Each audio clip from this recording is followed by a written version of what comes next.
chacun, à chacune, soyez les bienvenus dans ce lieu. Pour tous ceux qui ont la santé de le faire, je vous invite à vous lever. Est-ce que vous connaissez ce verset qui nous dit « Voici le jour que l'Éternel a fait, qu'il soit pour nous un sujet de... » Alors, soit vous le connaissez pas, soit vous n'êtes pas réveillé. On a un problème de clic. Ok, si vous pouvez voir ça. Voici le jour que l'Éternel a fait, qu'il soit pour nous un sujet de... On refait ensemble. Voici le jour que l'Éternel a fait, qu'il soit pour nous tous un sujet de... Yes, on y va ensemble. Et 1, 2, 3, 4.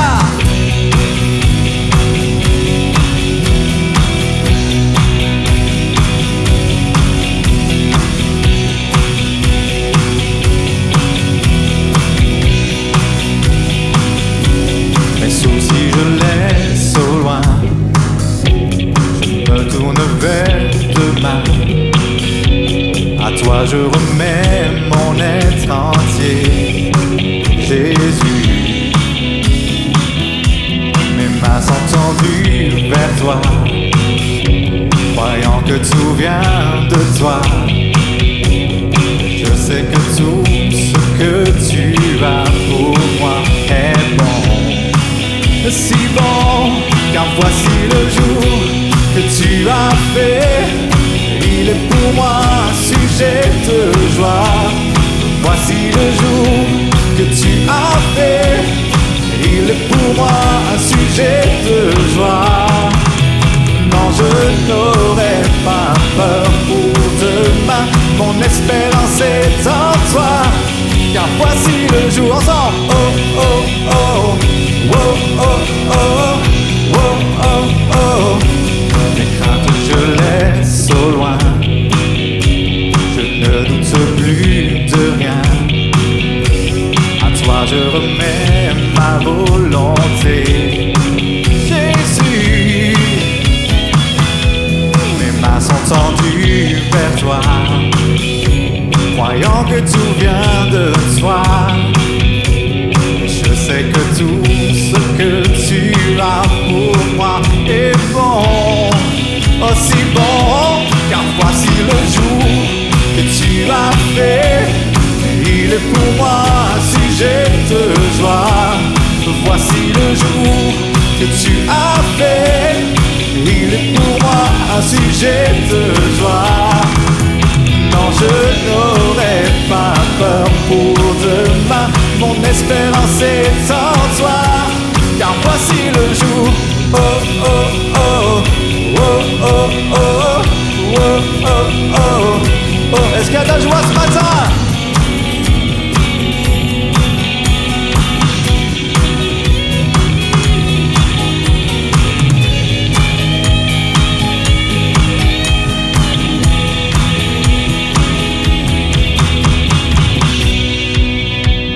On va déclarer ensemble. Pour toi Seigneur je vivrai, amen. Non, ils sont pas là. Pour toi Seigneur je vivrai, amen.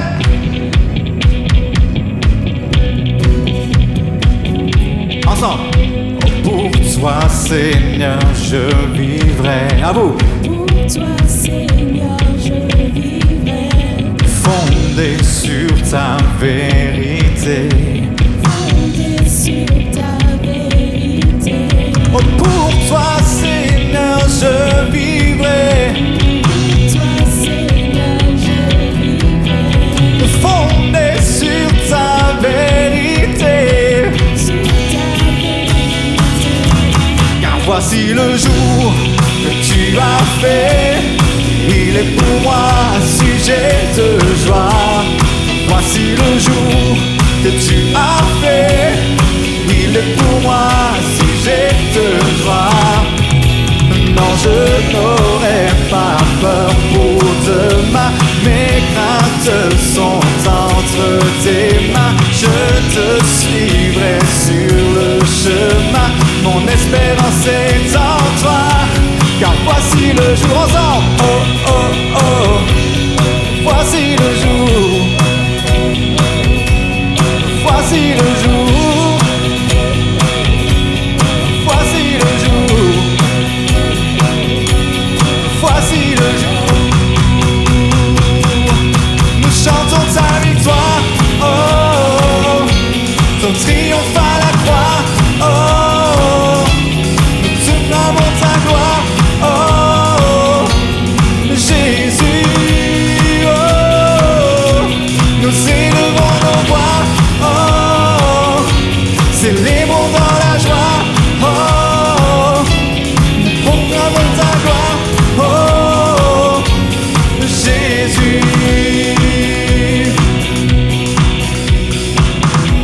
t'a humilié, toi tu relevais, on t'a maltraité, toi tu guérissais, on t'a dépouillé, toi tu rachetais.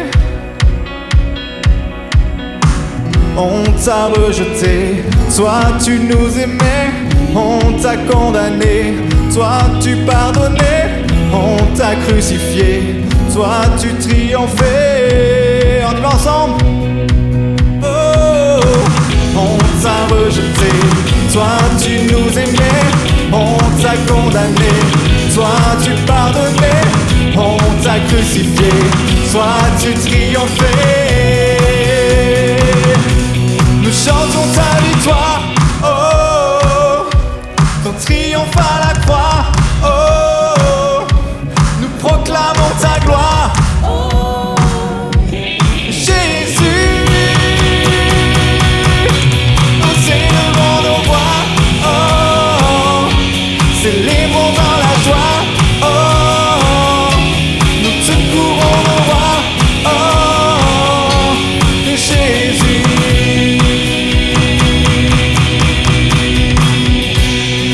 Est-ce qu'on peut faire une acclamation d'accueil pour le roi des rois?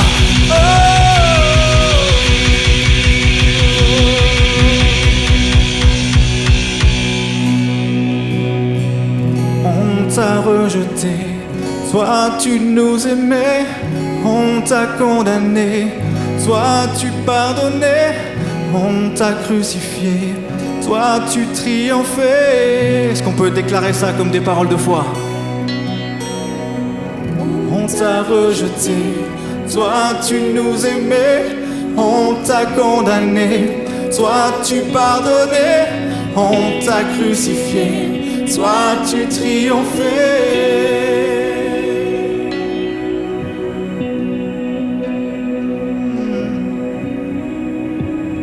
Triomphe à jamais,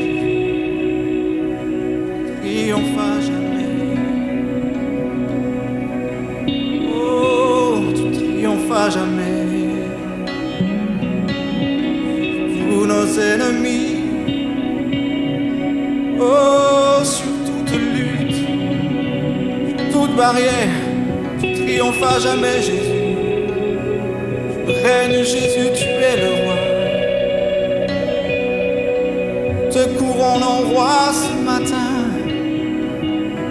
Tu règnes à jamais. Oh, tu règnes à jamais.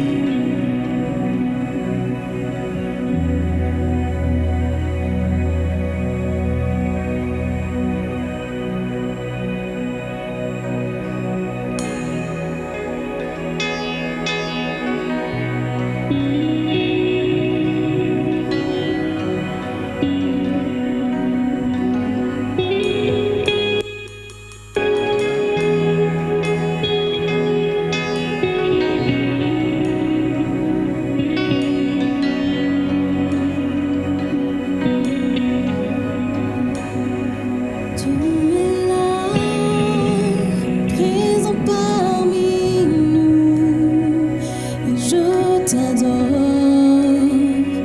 oh, je t'adore. Tu es là, agissant parmi nous, et je t'adore, oh, je t'adore. Tu es là, présent parmi nous, et je t'adore, oh, je t'adore. Tu es là, agissant parmi nous, et je t'adore, oh, je t'adore. Fais un chemin au Père des miracles, tu tiens tes promesses, lumière dans les ténèbres, mon Dieu, voilà qui tu es. Fais un chemin au Père des miracles, tu tiens tes promesses, lumière dans les ténèbres, mon Dieu, voilà qui tu es. Tu es là pour toucher nos vies. t'adore, je t'adore. Tu es là pour guérir nos cœurs. Je t'adore, je t'adore. Tu es là, transformant nos vies. Amen. Oh, je t'adore, je t'adore. Tu es là, restaurant nos cœurs. Je t'adore, oh, je t'adore. Tu ferais un chemin, oh, tu ferais un chemin au Père des miracles. Tu que tes promesses, lumière dans les ténèbres, mon Dieu, voilà qui tu es. Tu ferais un chemin au Père des miracles. Tu tiens tes promesses, lumière dans les ténèbres, mon Dieu, voilà qui tu ferais un chemin. Oh, tu ferais un chemin au Père des miracles. Tu tiens tes promesses, lumière dans les ténèbres, mon Dieu, voilà qui tu es. Oh, tu ferais un chemin au Père des miracles. Tu tiens tes promesses, lumière dans les ténèbres, mon Dieu, voilà qui. On déclare ensemble, voilà qui tu es. Voilà qui tu es. Voilà qui tu es. Voilà qui tu es. Voilà qui tu es. Voilà qui tu es. Voilà qui tu es. Voilà qui tu es. Voilà qui tu es.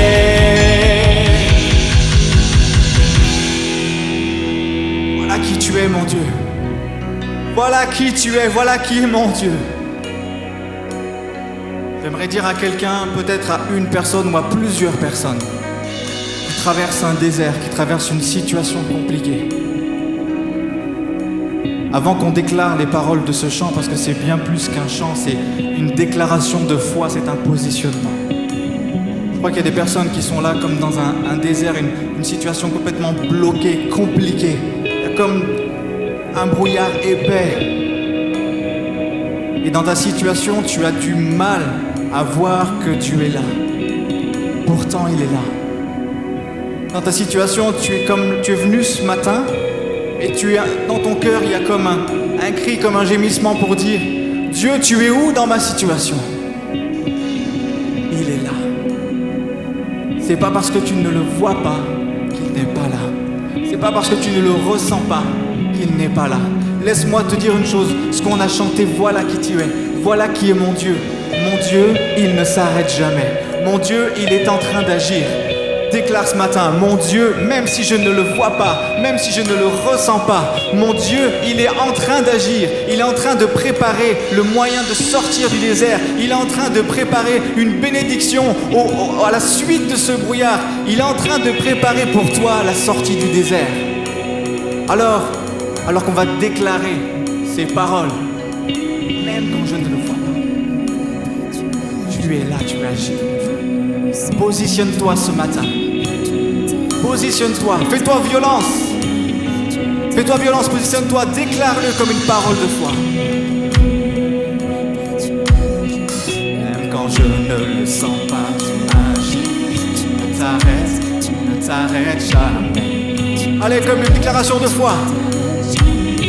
Même quand je ne le vois pas, tu agis. Même quand je ne le sens pas, tu agis. Tu ne t'arrêtes jamais. Dieu est en mouvement. Même quand je ne le vois pas, tu agis. Même quand je ne le sens pas, tu agis. Tu ne t'arrêtes. Encore une fois, même quand je ne le vois pas. Même quand je ne le vois pas, tu agis. Même quand je ne le sens pas, tu agis. Tu ne t'arrêtes jamais. Même quand je ne le vois pas. Même quand je ne le vois pas, tu agis. Même quand je ne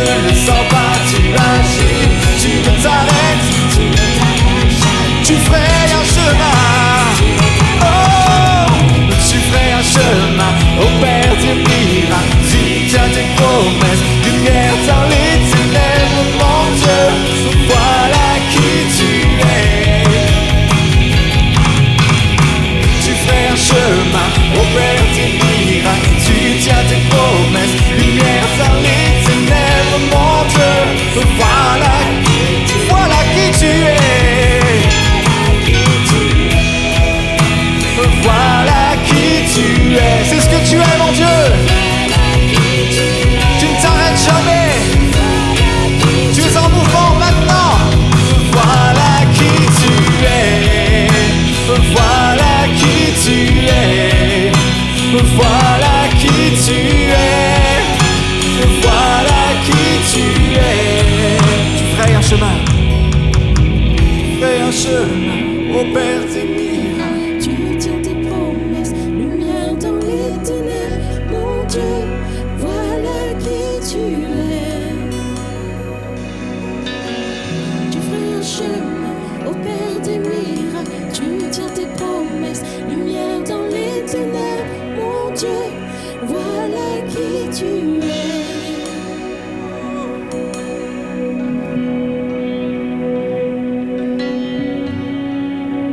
Voilà qui est mon Dieu. Que des voix s'élèvent ce matin, tous ensemble. Des voix commencent à s'élever et à déclarer: voilà qui est mon Dieu.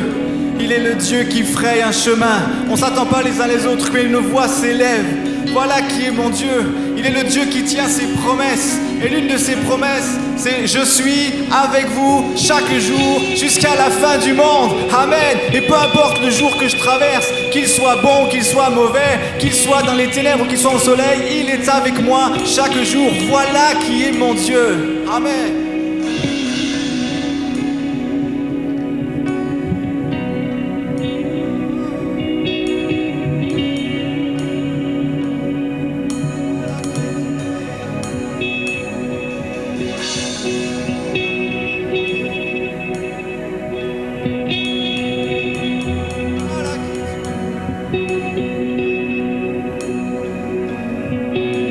Fois tous ensemble, tu ferais un chemin. Tu ferais un chemin au Père des miracles. Tu tiens tes promesses, lumière dans les ténèbres, Mon Dieu, voilà qui tu es. Chemin au Père des miracles, tu tiens tes promesses, lumière dans les ténèbres, mon Dieu, voilà qui tu es.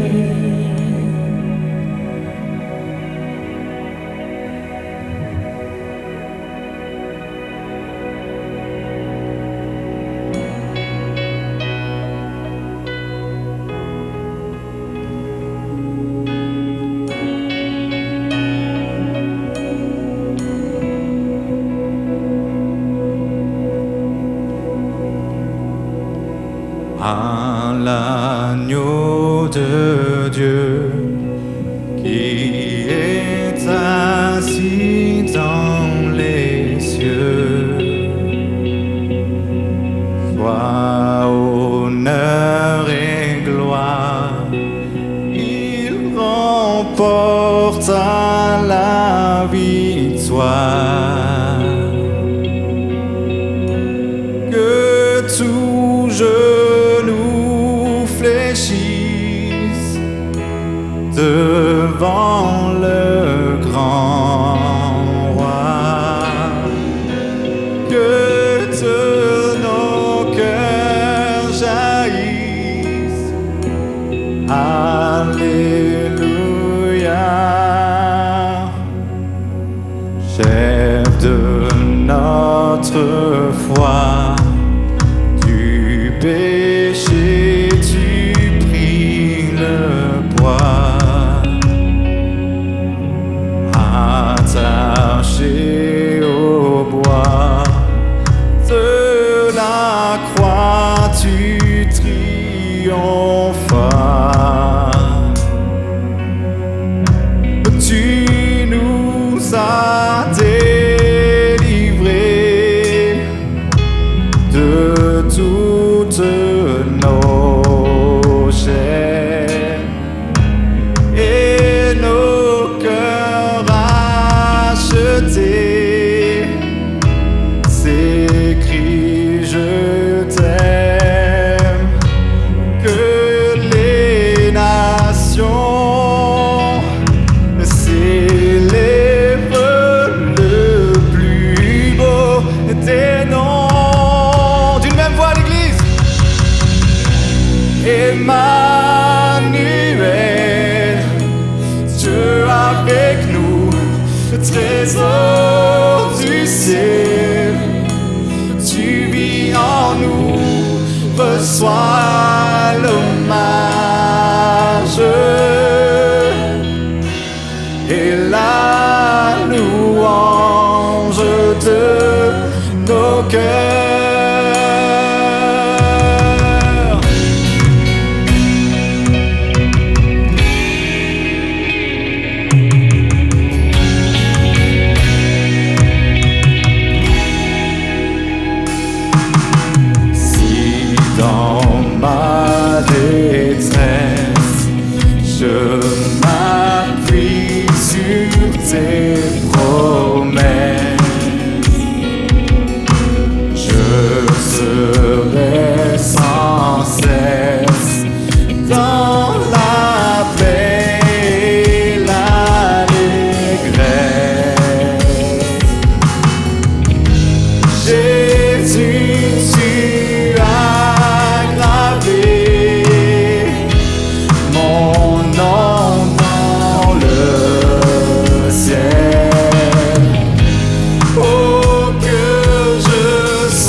qui est là, qui est présent ici, dans ce lieu. Amen, combien le croient?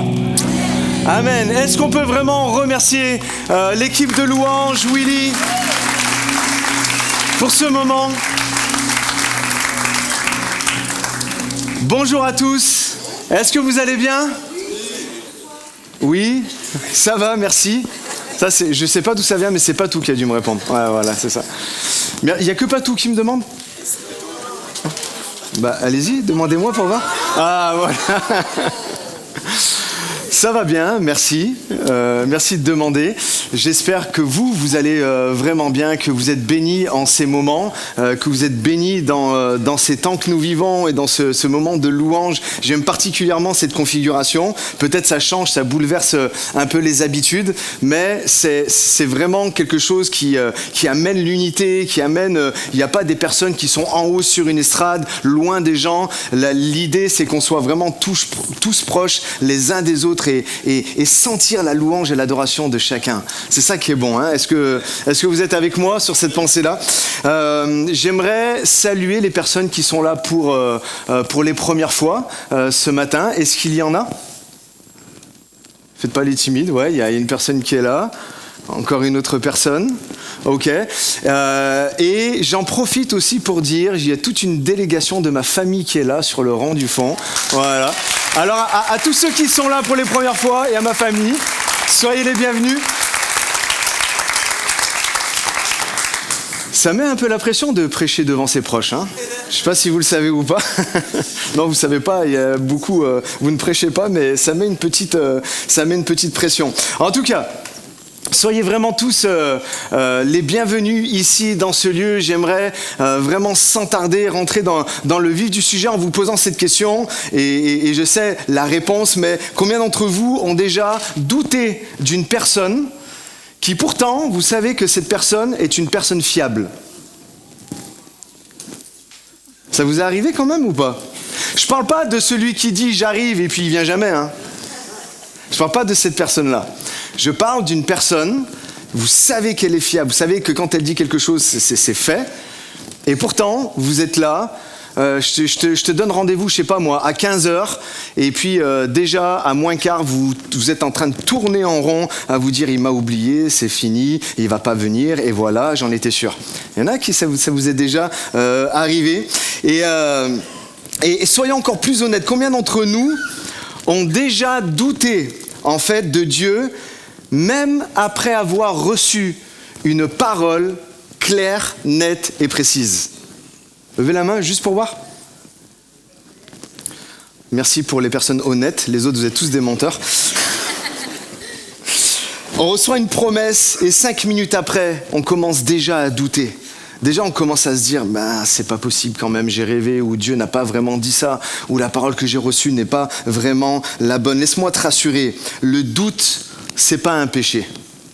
D'accord ? Si tu es là et puis tu culpabilises à cause de ça, le doute n'est pas un péché. Ce matin, on va voir que même le doute, c'est une opportunité. C'est vraiment une opportunité. Quelqu'un a dit, une foi sans quelques doutes est comme un corps sans anticorps. Si toujours tout va bien et tout ça, ta foi, elle ne travaille pas. Mais quand il y a des doutes qui arrivent, il y a comme un système qui est en train de se mettre en place en toi. Autrement dit, le doute, ce matin, peut muscler ta foi. Le doute, ce matin, peut purifier ta foi, la rendre plus forte, la rendre vraiment plus vraie. Aujourd'hui, on va plonger dans l'histoire d'un gars qui s'appelle Thomas. Tellement connu, Thomas. Pas Thomas qui a la vidéo proche derrière là-bas. Lève les mains, Thomas. Voilà.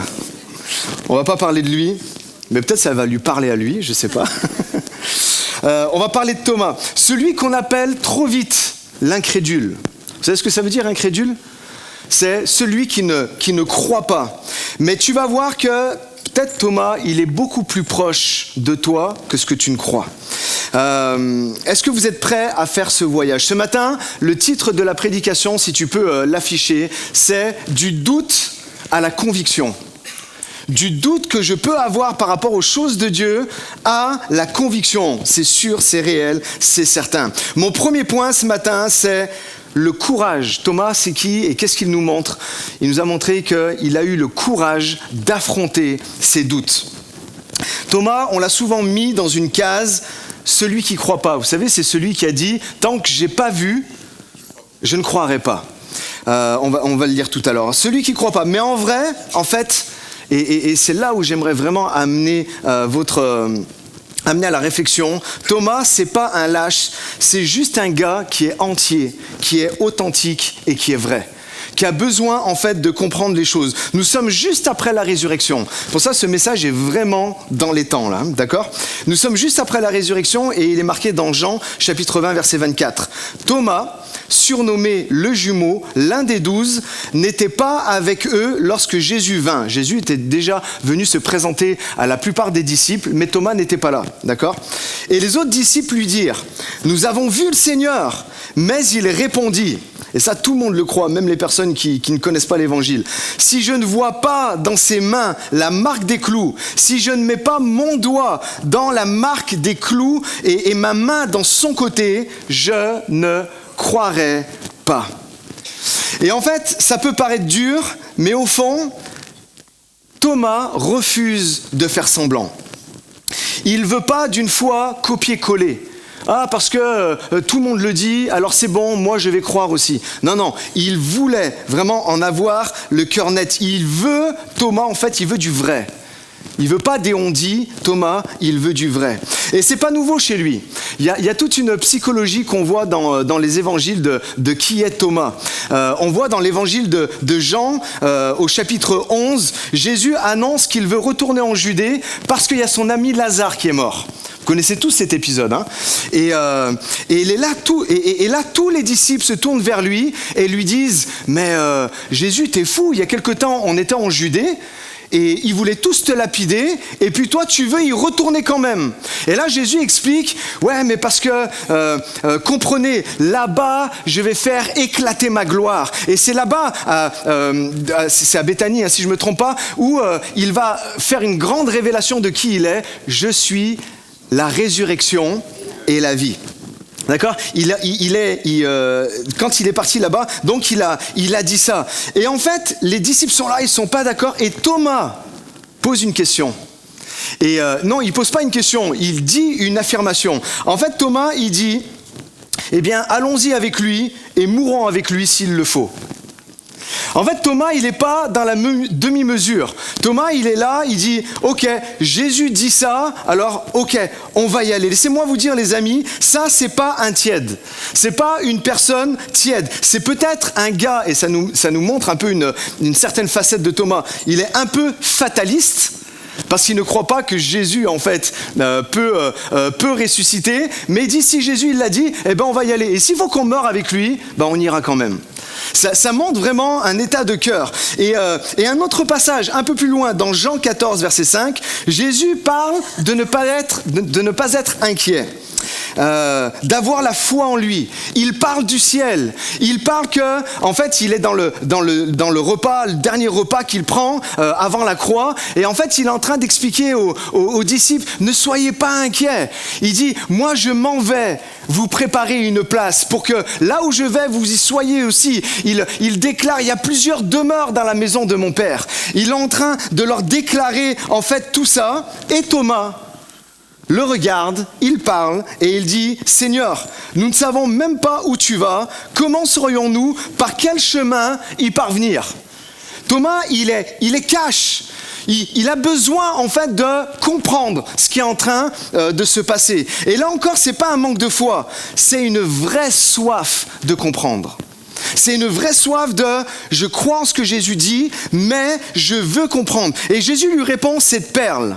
À ce moment-là, et c'est à Thomas qu'il parle, il dit « Je suis le chemin, la vérité et la vie ». Tout ça a été déclenché parce que Thomas, en fait, voulait comprendre. Église Espoir, écoute-moi bien. Thomas, c'est pas un sceptique mou qui est là. C'est un passionné, en fait, qui veut du solide, qui veut comprendre. Il ose dire ce que les autres pensent tout bas, mais qui n'ose pas dire. Et lui, en fait, il le dit. Et Dieu, laissez-moi vous dire, aime l'honnêteté. Dieu aime que tu sois honnête. Dieu aime que quand il t'arrive quelque chose et que tu ne comprends pas, il aime que tu viennes et tu dis « je ne comprends pas ». Je veux savoir, explique-moi en fait. Et Dieu aime les cœurs vains. Et peut-être que toi aussi, tu traverses une saison où certaines choses ne font plus sens. Tu as peut-être grandi dans la foi, tu as chanté, tu as prié, maintes prières, tu as entendu des promesses, mais aujourd'hui, il y a des zones de flou en fait dans ta vie. Il y a des silences de Dieu qui sont en train de te bousculer et de te perturber en fait dans ta vie. Et tu te demandes, est-ce que j'ai le droit de ressentir ça ? Est-ce que j'ai vraiment le droit de ressentir ça ? Bonne nouvelle. Et ça s'affiche à l'écran. Dieu n'a jamais demandé une foi parfaite. Il cherche une foi sincère. Qui peut dire amen à ça ? T'as le droit de douter. T'as vraiment le droit. Et il n'a pas peur des questions. Le Seigneur n'a pas peur de tes questions. Il n'a pas peur de tes larmes. Il n'a pas peur de ton incompréhension en se disant « je ne sais pas quoi lui répondre ». Non, il sait quoi te répondre. Il préfère un cœur honnête qu'une bouche qui récite des versets sans comprendre vraiment ce qu'il est en train de dire.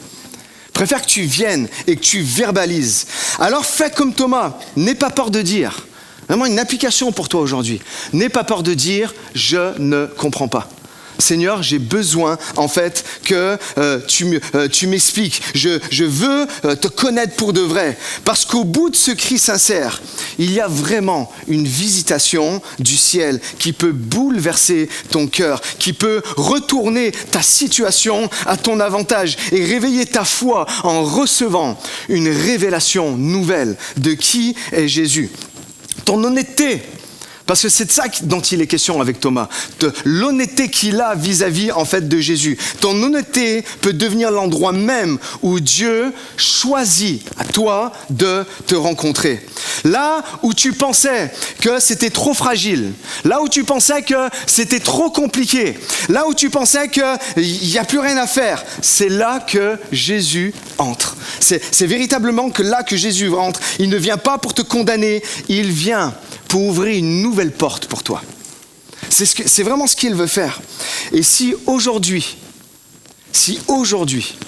tu décides, tu oses être vrai, en disant « je ne comprends pas tout, j'ai besoin d'explications », sans masque, sans discours, des grands discours théologiques ou intellectuels, mais discours religieux, alors Jésus peut faire naître en toi une foi plus forte, une foi plus personnelle. Et parce que ce n'est pas ton doute qui est loin de Dieu, c'est ton silence.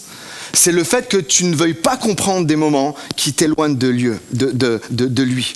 Alors, ouvre ton cœur ce matin. Dis à ton voisin, ouvre ton cœur, c'est là que ça commence. Dis-lui, ouvre ton cœur. C'est véritablement là que ça commence. Et là, les amis, il y a une chose extraordinaire qui commence à prendre place. Jésus, donc, vous le savez, n'a pas laissé Thomas dans son questionnement. Il n'a pas ignoré son doute. Lorsque Jésus revient à eux 8 jours après, je vous disais qu'on était dans les temps, là on est 8 jours, pratiquement 8 jours après Pâques, là c'est vraiment un message ce matin de circonstance. On est 8 jours après Pâques, Jésus arrive, Thomas n'a même pas eu le temps de redire quelque chose, Jésus se tourne vers lui. Il se tourne vers lui et c'est là qu'on découvre quelque chose de bouleversant. La patience que Jésus a avec ses enfants. Combien peut dire amen à ça ? La patience que Jésus a avec ses enfants. On va le lire ensemble. Donc toujours Jean 20 et là versets 26 et 27. 8 jours plus tard, les disciples étaient de nouveau dans la maison et Thomas était avec eux. Jésus vint alors que les portes, écoutez ça, les portes elles étaient fermées. Et il se tint au milieu d'eux. Pourquoi les portes étaient fermées ? Parce qu'ils avaient peur de ce qui s'était passé avec Jésus, et bien que ça leur arrive à eux aussi. Donc à chaque fois qu'ils se réunissaient, la Bible nous montre dans plusieurs passages qu'ils se réunissaient, mais qu'ils fermaient les portes à double tour. Ils verrouillaient parce qu'ils craignaient pour leur vie. Et Jésus vint alors que les portes étaient fermées et se tint au milieu d'eux et dit « Que la paix soit avec vous ». Puis il dit à Thomas, il se tourne vers lui. Thomas n'a même plus besoin de dire quoi que ce soit. Il se tourne vers Thomas et il lui dit « Avance ton doigt ici et regarde mes mains. » Regarde mes mains. « Avance aussi ta main et mets-la dans mon côté. Cesse d'être incrédule, donc de ne pas croire, et deviens un homme de foi. » Et ensemble, on peut dire « Amen. » Et donc mon point 2, c'est celui-là. La patience. L'ultra-patience miséricordieuse de Jésus. Jésus revient et cette fois-ci, Thomas, il est là. Thomas, en fait, il est là. Et que fait Jésus ? il va direct vers lui. Et qu'est-ce qu'il fait? Il ne le juge pas. Il ne l'humilie pas devant les autres. Il ne l'humilie pas devant les autres et il lui dit pas « Alors Thomas, on doute? Qu'est-ce que tu m'as fait là? J'ai pas arrêté de dire que j'allais mourir sur la croix et que j'allais ressusciter le 3e jour. Et toi, tu ne crois pas? Bouh, regardez les autres. » Non. En fait, il vient vers Thomas. Comme toutes les autres fois où Thomas avait besoin de réponses légitimes, vous savez, de ce qu'on a vu un peu plus tard. Et Jésus prend du temps avec lui. Il lui parle avec douceur, mais il lui parle aussi avec clarté. Thomas avait besoin de comprendre et Jésus prend le temps, en fait, de lui expliquer. Jésus est venu rencontrer Thomas là où il en était dans sa foi, là où il était exactement. Il y a Spurgeon qui a dit, un théologien, vous connaissez, il fixe les yeux sur, il l'appelle le douteur et ne lui adresse pas de paroles de reproche. Pas de parole de reproche, mais qu'est-ce qu'il fait? Il l'invite à toucher ses plaies. Il l'invite à regarde, vas-y, si tu as envie de mettre tes doigts comme tu le disais quand j'étais pas là, parce que Jésus le savait, ben, tu as besoin de mettre, tu as besoin de voir, tu as besoin de mettre ton doigt dans la plaie que j'ai sur le côté, eh bien, vas-y, viens. Et en fait, c'est tellement beau parce que à ce moment-là, Jésus se laisse volontairement vulnérable. C'est quelque chose quand même que j'ai des blessures et puis je te dis vas-y viens toucher. Et Jésus se met vraiment à son niveau pour que Thomas soit restauré. De la même manière, peut-être tu es là et tu sens que Jésus est là, tu sens que Jésus te parle, tu sens qu'il y a quelque chose qui est en train de se passer et Jésus, de la même manière qu'il l'a fait avec Thomas, il te dit je suis là. Vas-y, pose-moi des questions. Si tu as besoin de réponses, je vais te les donner. Et en fait, c'est pas seulement « Seigneur, viens me toucher ». Vous savez, c'est souvent cette prière qu'on fait. On demande au Seigneur de venir nous toucher. On demande au Seigneur de venir intervenir dans notre vie. Mais là, c'est pas ça. Mais c'est plutôt « Seigneur, viens me toucher ». Seigneur, pardon. Vous avez suivi, ça va. Il n'y a que là qu'ils ont suivi. Là, vous n'avez rien dit. Seigneur, je veux te toucher. Il y a des saisons, les amis, où il faut vraiment sortir de notre posture qui peut être passive. On est là, les bras croisés, et puis on attend que tout tombe du ciel. Arrête d'attendre un miracle qui te tombe dessus. Et toi, ce matin, viens faire un pas vers Jésus. Il y en a ici, votre foi est comme endormie, et vous doutez. Au moment où je parle là, vous doutez, vous êtes fataliste et aujourd'hui, Jésus vous appelle à venir le toucher alors qu'il est là, à percer la foule comme cette femme atteinte d'une perte de sang et qui se disait si j'arrive seulement à toucher le bord de son vêtement, je serai guéri. Jésus t'appelle à être comme un Bartimée qui était c'est cet homme aveugle qui était là et qui était assis sur le bord du chemin et il entend qu'il y a Jésus qui est là et il se lève et il crie Jésus, fils de David, aie pitié de moi. Et quand on lui dit mais Jésus est là, la Bible nous dit qu'il jette ses affaires, même s'il voit rien, il se met à bouger, à gesticuler pour qu'on l'amène vers Jésus, pour qu'il touche Jésus. Et il y a un moment dans votre foi, dans ta foi, que ça soit une jeune foi ou une foi, ça fait des décennies que tu es là et que tu entends, mais que ta foi elle est comme endormie, ça demande maintenant de te relever et de te dire je vais aller vers Jésus, je vais toucher son vêtement, je vais aller le toucher, je veux recevoir une révélation fraîche et nouvelle de lui. Ceux qui sont d'accord disent Amen. C'est ça que nous voulons. C'est un geste d'audace, un geste de foi qui va te conduire à une révélation nouvelle. Ta foi va reprendre vie quand tu vas décider de répondre à l'appel de Jésus, de t'approcher et de le toucher. Quand j'ai préparé ce message, j'ai étudié, j'ai regardé plein de commentaires et il y a Saint François d'Assise qui a dit, il disait que les plaies de Jésus sont la preuve ultime de son amour. Les plaies de Jésus sont la preuve ultime de son amour. Et il avait raison. Ces marques, ces cicatrices visibles sont pas juste les traces d'un supplice qui est passé, ce sont les preuves d'un amour qui est éternel.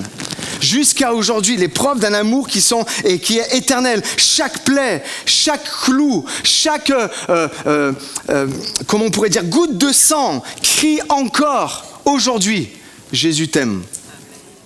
Ça crie toujours en fait cela. Ces marques dans le corps de Jésus sont les portes d'accès pour la guérison.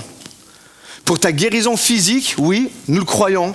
Pour la guérison de ton âme et la restauration de ta foi et la réconciliation avec Dieu le Père. Amen. C'est toujours ça qui est valable aujourd'hui. Et les plaies de Christ sont ouvertes non pour te dire « Regarde, c'est à cause de toi ». Non, les plaies de Christ sont là pour te dire « Je t'accueille à bras grands ouverts ». Tout cela, je ne l'ai pas fait pour rien. Je l'ai fait par amour pour toi, pour que tu sois accepté dans le ciel. Et plusieurs devraient dire amen à ça. Et comprends, Jésus n'attend pas un niveau spirituel, irréprochable pour t'approcher. Il ne dit pas « Quand tu seras prêt, je viendrai ». Non. On le voit, il le fait avec Thomas. Il vient là, maintenant, dans ton désordre, dans le chaos qu'il y a dans ta tête en ce moment. Où tu te dis, j'ai perdu pied, je ne sais plus où je suis. Il vient dans ton chaos et il vient se révéler à toi. Il vient dans ton doute et il vient se révéler à toi. Il vient là où tu es, pas là où tu fais semblant d'être. Parce que beaucoup portent des masques. Je vais bien, tout va bien. Tout à l'heure, je parlais avec une personne, elle me dit non, moi je dis que je vais bien. Non, on a le droit de dire qu'on ne va pas bien. On a le droit, et d'autant plus avec le Seigneur. De toute manière, il le sait, mais nous avons juste besoin, en fait, d'être honnêtes. Et écoutez ça, et ça, c'est l'amour hors norme de Jésus. Ça, c'est vraiment l'amour, j'ai envie de dire, extravagant, en fait, de Jésus. Il entre dans une pièce qui est verrouillée. Et ce matin, laisse-moi te dire, tu as peut-être verrouillé ton cœur à triple tour, mais le Saint-Esprit passe. Le Saint-Esprit passe dans ton cœur et il est en train de murmurer à ton oreille. Hey, il serait temps que tu crois. Il serait temps que tu arrêtes les doutes et que tu crois à ce qui est dit. Il traverse, c'est ce que la Bible nous dit aussi quand il se révèle aux disciples, il traverse les murs. Et peut-être toi, tu t'es emmuré de plein de choses pour pouvoir te protéger. Et là, je suis là pour te dire, le Seigneur, ce matin, va traverser les murs de ton doute, va traverser les murs de ta peur, va traverser les murs de tes questionnements, les murs de ta frustration, de ta culpabilité, de la confusion qu'il y a. Et il est là pour te dire que la paix soit avec toi. Je rentre dans une pièce qui est verrouillée et je veux amener la paix. Vous savez, j'entendais un pasteur qui disait, il parlait de ce passage-là, et il disait que le message de Jésus était en 3 points quand vous lisez l'évangile de Jean chapitre 20. Que la paix soit avec vous, c'est le premier. Deuxième point, que la paix soit avec vous. Et le troisième, que la paix soit avec vous. Il leur dit ça tout au long, parce que le Seigneur, en fait, veut te proposer sa paix. C'est pas à toi de t'élever. C'est ça qui est beau dans le christianisme et qui diffère de toutes les autres religions. C'est pas à toi de t'élever pour atteindre Dieu, de faire telle et telle chose. Mais l'histoire, parce que l'histoire nous apprend que c'est impossible, mais c'est lui qui vient à nous. C'est lui qui vient en fait à nous, c'est lui qui descend jusqu'à dans notre réalité, jusqu'à dans notre chaos, jusqu'à dans notre cœur fermé pour se révéler à nous. Seulement, réponds à l'invitation ce matin, seulement, ose toucher Jésus, ose toucher et là, quelque chose se passe. C'est plus Jésus qui parle, c'est plus Thomas qui questionne, c'est l'instant où il y a une révélation. Ce moment que Dieu attendait, ce moment que Thomas espérait, un regard, un geste, une parole, et le voile tombe. On le lit ensemble, verset 28. On est à la suite de ce qu'on vient de lire. Alors Thomas s'écria, « Tu es mon Seigneur et mon Dieu. » La révélation, en fait, arrive. Le doute laisse place à l'adoration. Il est passé du doute à l'adoration. Tu es mon Seigneur. Tu es mon Dieu. La résistance se transforme à partir de ce moment-là en reconnaissance. Regardez ici, c'est ici que ça se passe. C'est là que Dieu vous appelle, c'est pas à côté là-bas. N'oubliez pas, s'il vous plaît, de mettre vos portables sur vibreur. Et donc, mon troisième point, c'est du doute à l'adoration, la déclaration de Thomas. Là, c'est plus simplement un homme relationnel qui a besoin de vérifier pour croire. Là, en fait, c'est un cœur qui est bouleversé, qui est chamboulé. C'est plus un disciple qui est en train d'observer et qui veut tout savoir, mais c'est un adorateur qui reconnaît la divinité qu'il y a en face de lui. Il ne cherche plus une explication. Pourquoi ? Parce qu'il a trouvé une révélation. Il a trouvé vraiment une révélation. À cet instant précis, Thomas, il ne débat plus, il ne discute plus. Il déclare simplement, il adore. Et son intelligence, son raisonnement ultra-cartésien se tait. Parce qu'il y a un moment, il faut que ça se passe.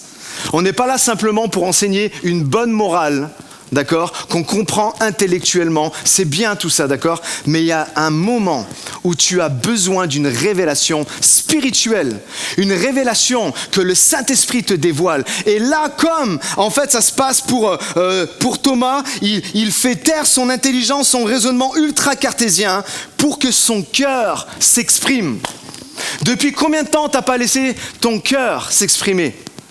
Depuis combien de temps tu réfléchis et tu débats et tu veux tout comprendre et tous les points A plus B ? Non, le Seigneur te dit, parle avec ton cœur maintenant. Laisse le Saint-Esprit, en fait, opérer une révélation en toi. Et il proclame à haute voix, face au ressuscité, avec tout son cœur, avec tout son être, tu es mon Seigneur et mon Dieu. C'est une révélation qu'il reçoit en fait. Et là, c'est le shift, c'est le moment où tout bascule en fait. Où tu passes de spectateur à adorateur pour de vrai. Il y en a, vous avez besoin de faire ce shift.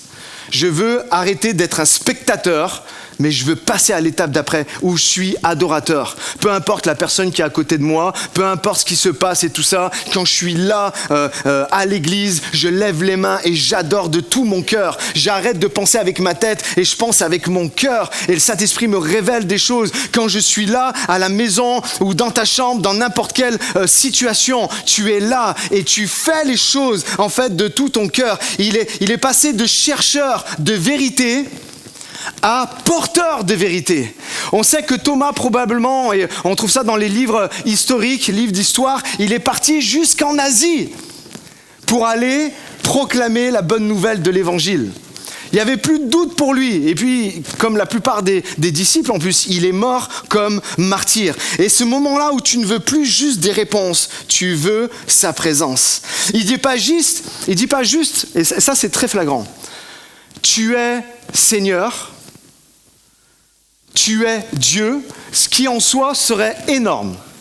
D'accord ? Ça serait énorme déjà qu'ils reçoivent la révélation, tu es Seigneur. Comme Pierre, par exemple, a eu, tu es le Christ, tu es le Messie, tu es le Fils du Dieu vivant. Déjà en soi, en fait, c'est énorme. Non, lui, il dit, tu es mon Seigneur.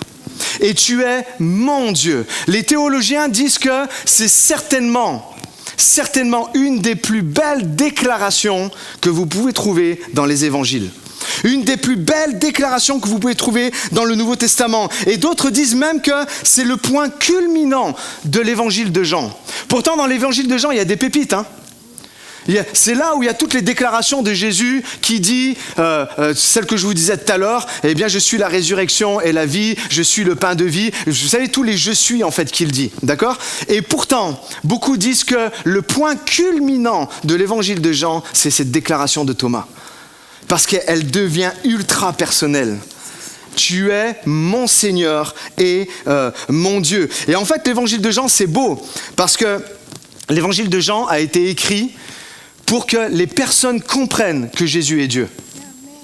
Et c'est pour ça que dès les premiers versets de l'évangile de Jean, ça fait référence au livre de la Genèse, la parole était Dieu. Et cette parole qui est Dieu est devenue chair. C'est ce que, en fait, l'évangile de Jean déclare tout de suite dans les premiers versets du premier chapitre. Et ça se termine avec cette déclaration de Thomas. Il n'y a plus de doute, Jésus, tu es Dieu.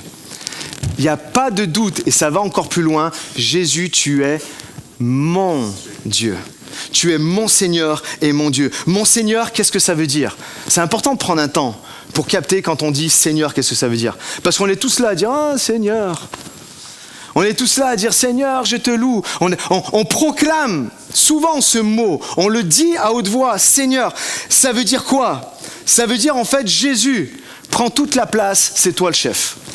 C'est ça que ça veut dire, Seigneur. C'est pour ça que quand vous le dites, réalisez ce que vous êtes en train de dire. Ça veut dire, Jésus, tu prends la place de chef dans ma vie. C'est toi l'autorité suprême. C'est plus moi qui décide, mais c'est toi. C'est une posture, en fait, d'obéissance. C'est même, je vais plus loin, c'est une posture de soumission, de confiance totale. Et c'est ce qui s'est passé pour Thomas. Il a dit, t'es mon Seigneur. C'est reconnaître que Jésus n'est pas juste, et c'est bien, mais n'est pas juste un sauveur. C'est un Seigneur. Il est le maître de mon histoire. Quand tu dis Seigneur, je te prie, tu comprends que Jésus est le maître de ton histoire. C'est lui qui est le début, c'est lui qui est la fin, c'est lui qui tient les clés, c'est lui qui est capable d'ouvrir les portes, c'est lui qui est capable de passer à travers les murs de ton incompréhension, c'est lui qui est capable d'ouvrir la mer Rouge en deux. Vous comprenez ce que ça veut dire, Seigneur? Et il dit, mon Dieu. Tu es mon Seigneur et tu es mon Dieu. Et ça, c'est de l'intimité. Le mon, c'est de l'intimité. C'est pas juste le Dieu de mes parents. C'est pas juste le Dieu de mes grands-parents. C'est pas juste le Dieu de ma femme. C'est pas juste le Dieu de mon mari. C'est pas juste le Dieu de l'église Espoir ou le Dieu des autres églises. Non, c'est mon Dieu. C'est mon Dieu, celui qui m'a vu dans mon doute, celui qui m'a vu dans ma confusion et qui ne m'a pas rejeté. C'est relationnel, c'est personnel, c'est profond, c'est dire « Je t'appartiens, tu m'appartiens. Aujourd'hui, mon Dieu, tu es mon tout. » C'est ça en fait que Thomas dit. C'est pas juste une déclaration de doctrine, c'est une déclaration d'amour, de soumission et de foi vivante. Et maintenant, c'est à ton tour. Maintenant, c'est à ton tour de déclarer ou de redéclarer à nouveau Jésus. Tu es mon Seigneur et tu es mon Dieu. Est-ce que tu vas rester dans la distance ce matin? Ou est-ce que tu vas oser en fait t'approcher? Est-ce que tu vas continuer à observer ou tu vas plutôt décider de proclamer? Aujourd'hui, tu peux faire la même déclaration que Thomas, pleine de foi. Pas une répétition religieuse, mais quelque chose qui vient du fond du cœur, parce que le Saint-Esprit est en train de te le révéler. Tu es mon Seigneur et tu es mon Dieu. Combien veulent le dire ce matin? Combien veulent le redire? Ouais, allons-y alors. C'est plus une simple émotion. Parce que souvent, quand nous sommes à l'église, on est touché et c'est normal, on est humain. Il y a comme une émotion qui est là. Mais que ce matin, et je le prie depuis toute cette semaine, c'est que ça devienne une conviction pour chacun d'entre vous.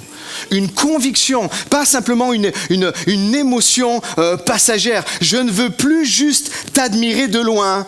Je veux t'appartenir pour de vrai. Je veux le proclamer. Tu es mon Seigneur et mon Dieu. Je dépose. Il y en a, vous avez besoin de faire cette prière. Je dépose mon raisonnement. Je dépose, parce que la foi, c'est ça. On va en parler juste pour finir. Mais je dépose mon raisonnement. Je dépose les armes. Je dépose mes résistances. Et je reconnais mon besoin de toi. Je reconnais. Et il y a un moment, ça va être très simple. Hein. C'est soit tu veux continuer à débattre intellectuellement, d'accord?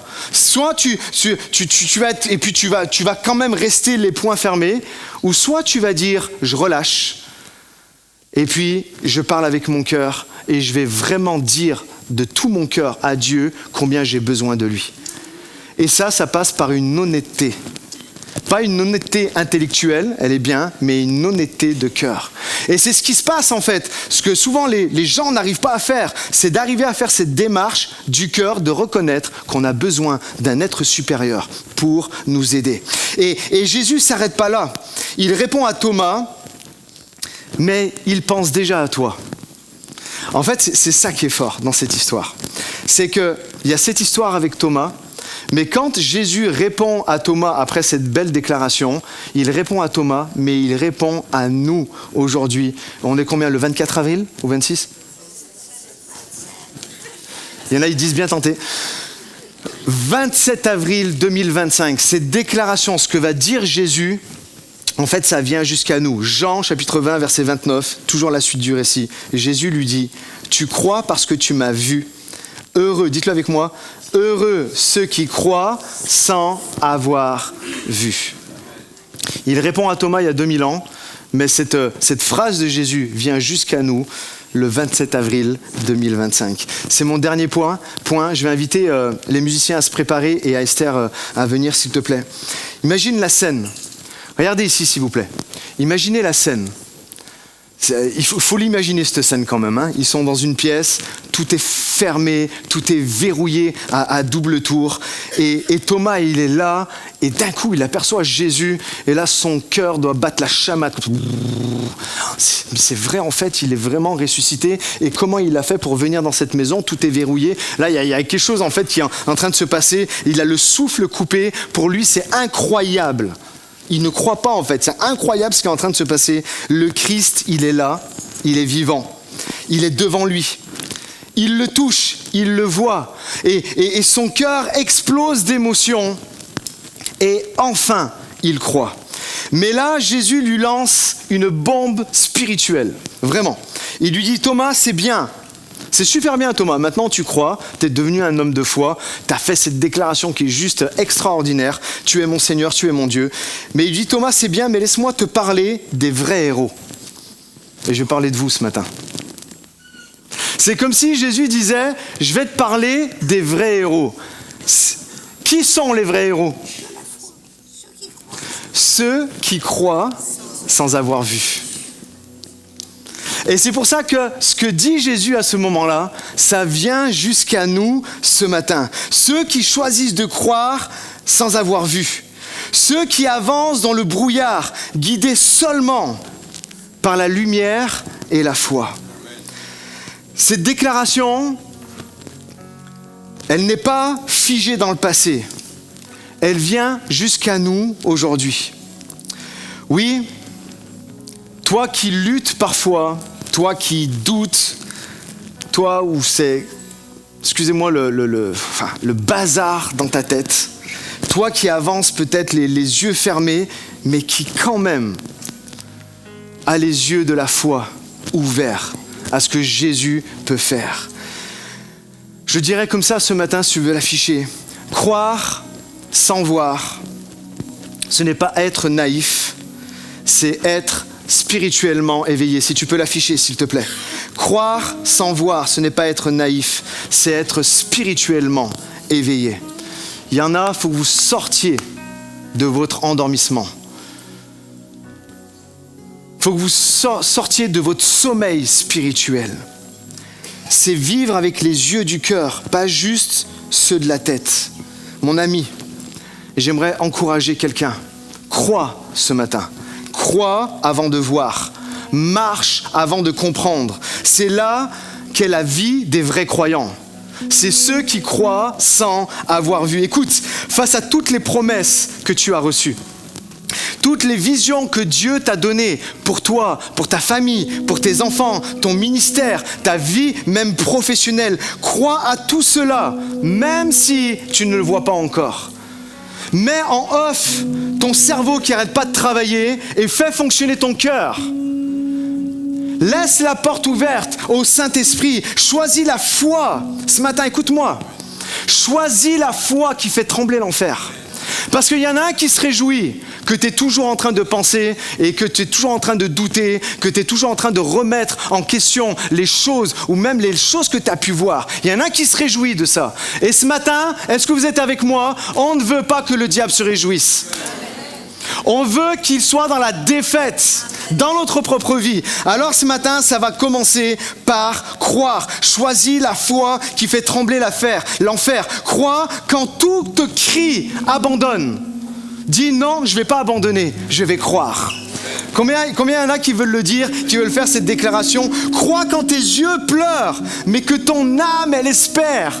Espère en l'Éternel ce matin, il est là. Parce qu'aux yeux de Jésus, c'est là que commence le vrai bonheur.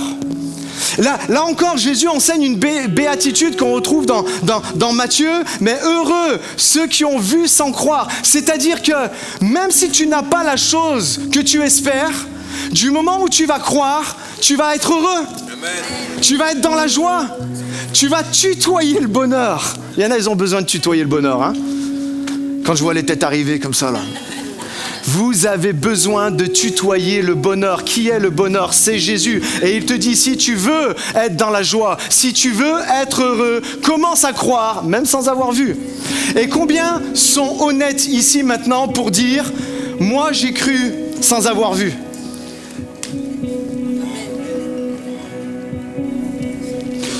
À ceux qui n'ont pas levé la main, je ne dis pas que vous êtes des menteurs. Mais vous avez vu toutes les mains se lever et laissez-moi vous dire, on n'est pas des fous. On n'est pas des fous. On a cru sans avoir vu et on a commencé à être dans la joie, dans le bonheur et on a vu Dieu accomplir les choses qu'il nous a dit. Amen. Et pourtant, à la base, on ne voyait rien. Crois quand tes yeux pleurent, mais que ton âme espère. Parce qu'aux yeux de Jésus, c'est là que le vrai bonheur commence. C'est là la déclaration du Maître, de Jésus, pour tous ceux qui marchent par la foi. Heureux ceux qui croient sans avoir vu. Et toi, est-ce que tu vas croire ce matin? Il y a une vraie question là. Est-ce que tu vas croire ce matin sur la base de ce que tu ressens? Ce qu'il y a dans ton cœur ou sur la base de ce qu'il a dit. Parce que la vraie foi, c'est pas tout comprendre, mais c'est de croire quand tout en toi veut douter. C'est ce que Thomas nous apprend. Tout en moi veut douter, j'arrive pas à croire. Même si Jésus l'a dit, même si je l'ai vu opérer des prodiges et des miracles pour d'autres personnes, il est là, il est au milieu de ses doutes. Il a dit, je ne veux plus douter. Et aujourd'hui, tu peux choisir ce genre de foi. Une foi qui dit, je ne vois pas encore, mais je crois quand même. Est-ce qu'il y en a qui veulent le dire ça? Je ne ressens pas toujours, mais je sais qu'il est là. Je ne comprends pas tout, mais ce matin, je vais lui faire confiance. Je veux lui faire confiance. Parce que quand je regarde dans le passé, Jésus n'a jamais fait défaut. Il a toujours été là, au bon moment. Peut-être pas au moment où moi je voulais, mais je sais que quand il est arrivé, c'était au bon moment. À tous ceux qui veulent déclarer ce matin, Jésus, tu es mon Seigneur. Je te fais confiance dans les moindres détails de ma vie. Tu es mon Dieu. Alors aujourd'hui, marche dans cette bénédiction.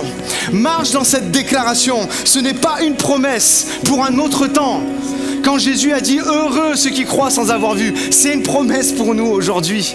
Ça vient nous rencontrer, nous, aujourd'hui. Quand tu pries ce matin et aujourd'hui et les semaines et les mois avant, quand tu pries pour tes enfants sans voir encore le changement, tu vis cette foi que Jésus appelle heureuse. Tu le vis. Quand tu restes fidèle dans ton service, même quand personne ne le remarque, tu incarnes cette foi-là qui croit sans avoir vu. Quand tu continues de croire à ton appel, malgré les déserts, malgré les déceptions, malgré les silences, tu portes cette bénédiction de vie en toi. Je ne vois pas encore, mais je sais que Dieu est là et qu'il va intervenir. Cette foi-là, les amis, c'est celle qui bâtit des familles qui sont solides. C'est pour ça que je vous dis que vous priez pour des choses, mais restez dans la foi, même si vous ne le voyez pas. Vous savez que Dieu agit dans le secret, il est en train de le faire. Cette foi-là, c'est celle qui façonne des leaders spirituels. Et quand je parle de leaders spirituels, une fois j'en avais parlé, je ne parle pas des leaders que vous voyez là à l'église. Toi, tes parents, t'es leader de tes enfants. Tu peux être un leader à ton travail, tu peux être un leader parmi tes amis, mais le Seigneur te dit, sois un leader spirituel, parle avec foi, continue de croire, continue d'avancer. Vous pouvez dire amen à n'importe quel moment. Cette foi-là, c'est celle qui change l'histoire, une prière après l'autre. une saison après l'autre. Aujourd'hui, je ne comprends pas, mais je sais que si je continue à avancer, je vais voir Dieu agir dans ma vie. Qui ce matin, les amis, veut déclarer avec moi, je suis de ceux qui croient sans avoir vu et Jésus m'appelle heureux. Je continue d'avancer. Je suis... Qui veut le dire avec moi ce matin? Je suis de ceux qui plantent des graines aujourd'hui en croyant que la moisson va être grande demain. Qui veut être de ceux-ci? Je suis de ceux qui déclarent, même si je ne vois pas encore, je crois et je sais que Jésus est fidèle. Je crois même quand je ne vois pas, je loue même quand je ne ressens rien. Je déclare, Jésus, tu es mon Seigneur et mon Dieu. J'aimerais qu'on puisse se lever ensemble ce matin.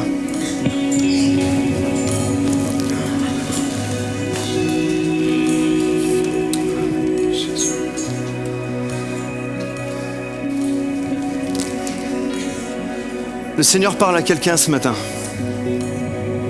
Le Seigneur parle à plusieurs ce matin. Alors que tu es dans le doute, tu es dans la confusion et qu'en plus tu as verrouillé ton cœur à triple tour. Le Seigneur te dit, ouvre ton cœur. Ferme tes yeux charnels et ouvre les yeux de ton cœur.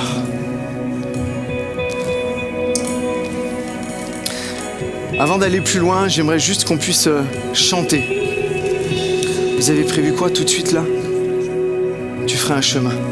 Juste, ce chant est littéralement, je pense, inspiré de ce passage de l'Évangile. Et vraiment, chantons-le avec foi ce matin. Chantons-le avec foi. Priez ces paroles que nous allons chanter alors que Willy s'avance pour chanter. Ferme les yeux si tu connais les paroles par cœur. Et chante-le avec foi, déclare. Au Père des mille, tu tiens tes promesses, lumière dans les ténèbres, mon Dieu, voilà qui tu es. Allez, chante-le ce matin.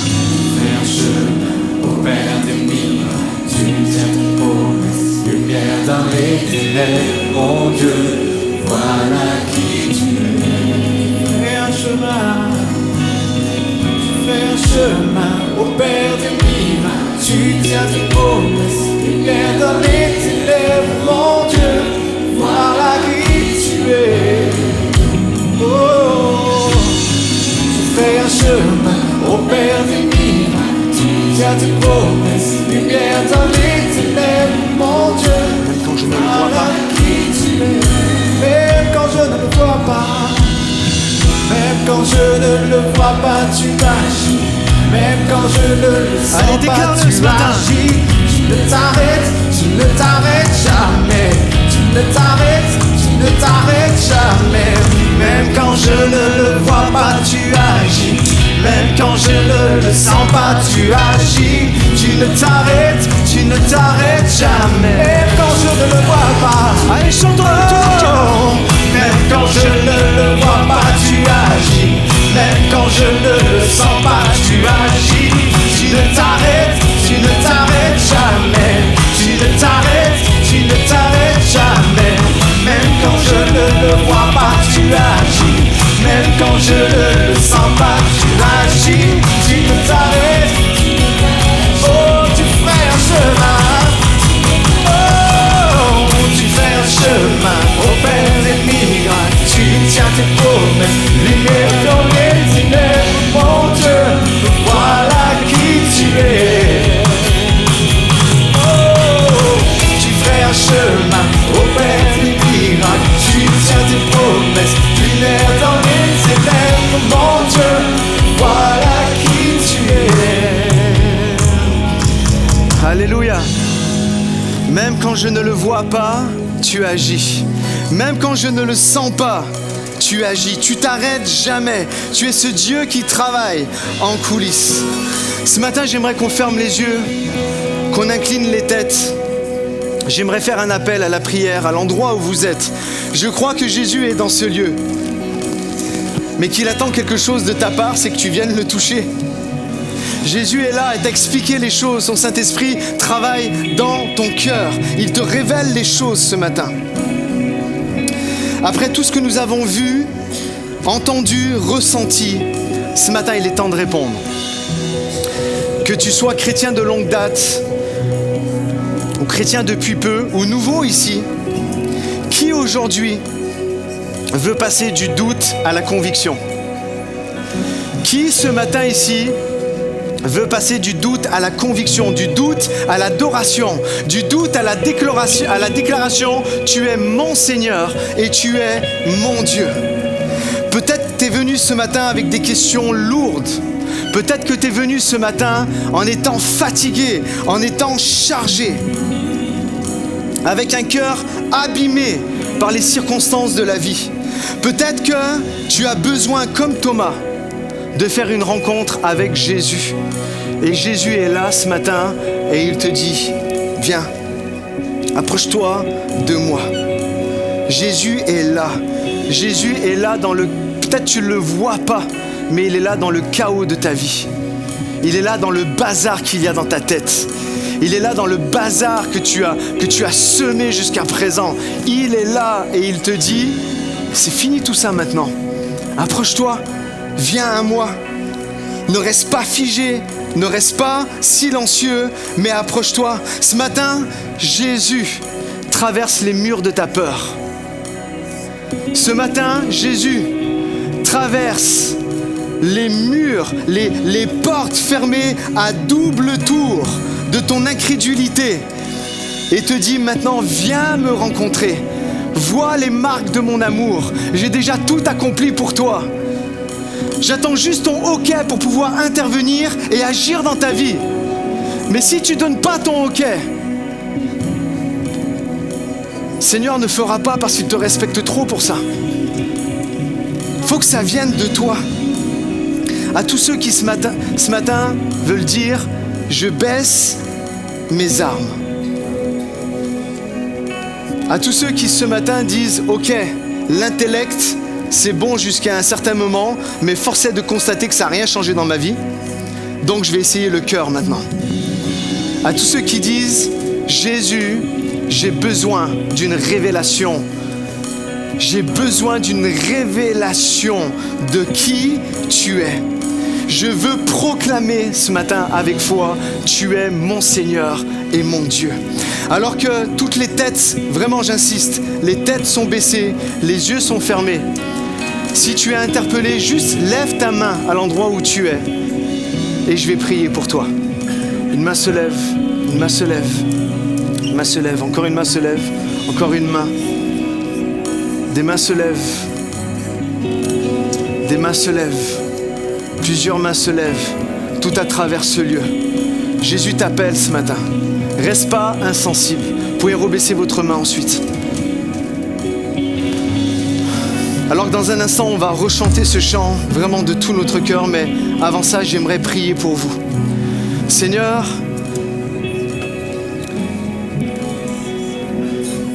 je te prie. Seigneur, je te prie pour toutes les personnes qui ont levé la main. Je te prie, Seigneur mon Dieu, pour toutes les personnes qui veulent passer du doute à la conviction. Je te prie ce matin, afin que Seigneur, afin que Saint-Esprit, tu viennes apporter une révélation fraîche de qui tu es. Pas une révélation d'il y a 20 ans en arrière, pas une révélation qui date, mais une révélation fraîche de ton Saint-Esprit qui fait dire à toutes les personnes qui ont levé la main, aujourd'hui, tu es mon Seigneur. Aujourd'hui, je te fais confiance. Aujourd'hui, tu es mon chef. Aujourd'hui, je me soumets à ta volonté. Aujourd'hui, tu es mon Dieu. Je t'appartiens. Tu m'appartiens. On va travailler ensemble. On va avancer ensemble. Je te prie pour toutes les personnes qui ont construit des murs d'incrédulité tout autour d'eux, afin que, Seigneur mon Dieu, tu fasses voler en éclats tout faux raisonnement, Seigneur mon Dieu, pour qu'aujourd'hui, une révélation fraîche de qui tu es vienne saisir les cœurs de toutes les personnes qui ont levé la main. Je te prie, Seigneur mon Dieu, ce matin, afin que tu viennes fortifier la foi de ceux qui doutent, fortifier la foi de ceux qui sont ébranlés par les choses qui leur sont arrivées. Seigneur mon Dieu, ce matin, nous levons les mains toi. Et nous voulons déclarer, même si je ne le vois pas, tu agis. Même si je ne le ressens pas, avec toi je le chante. Tu agis parce que tu t'arrêtes jamais, parce que ton amour n'a pas de fin, parce que ta grâce elle est toujours là. Chantons-le. Même quand je ne le vois pas, tu agis. Même quand je ne le sens pas, tu agis. Tu ne t'arrêtes jamais. Tu ne t'arrêtes jamais. Même quand je ne le sens pas, tu agis. Même quand je ne le sens pas, tu agis. Tu ne t'arrêtes, même quand je ne le vois pas. Oh, même quand je ne le vois pas, tu agis. Même quand je ne le sens pas, tu agis.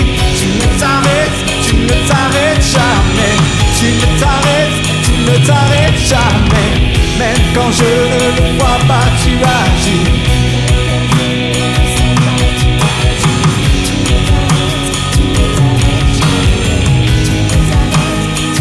Dans tes mains, je vois la marque de ton amour. Oh, dans tes mains, mon âme est libérée pour toujours. Oh, dans tes mains, j'ai trouvé mon abri, mon secours. Oh, dans tes mains, je dépose ma vie sans retour.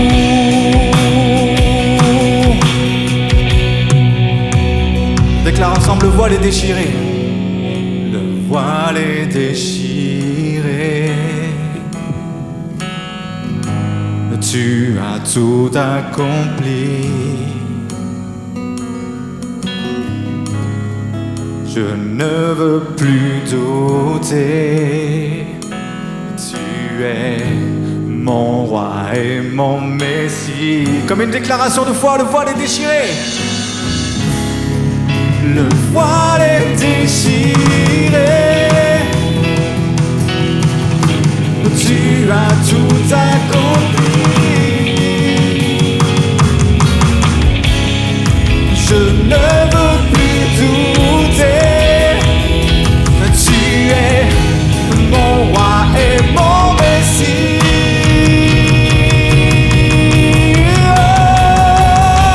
Oh, dans tes mains, je vois la marque de ton amour. Dans tes mains, mon âme est libérée pour toujours.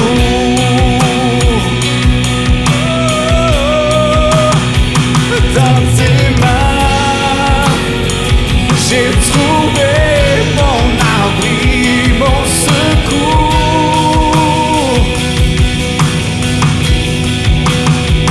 Dans tes mains, je dépose ma vie sans retour. Dernière fois ensemble. Dans tes mains, je vois la marque de ton amour. Dans tes mains, mon âme est libérée pour toujours. Oh Jésus, dans tes mains, j'ai trouvé mon abri, mon secours. Oh, dans tes mains, je dépose ma vie sans retour. Est-ce qu'on peut acclamer notre Dieu?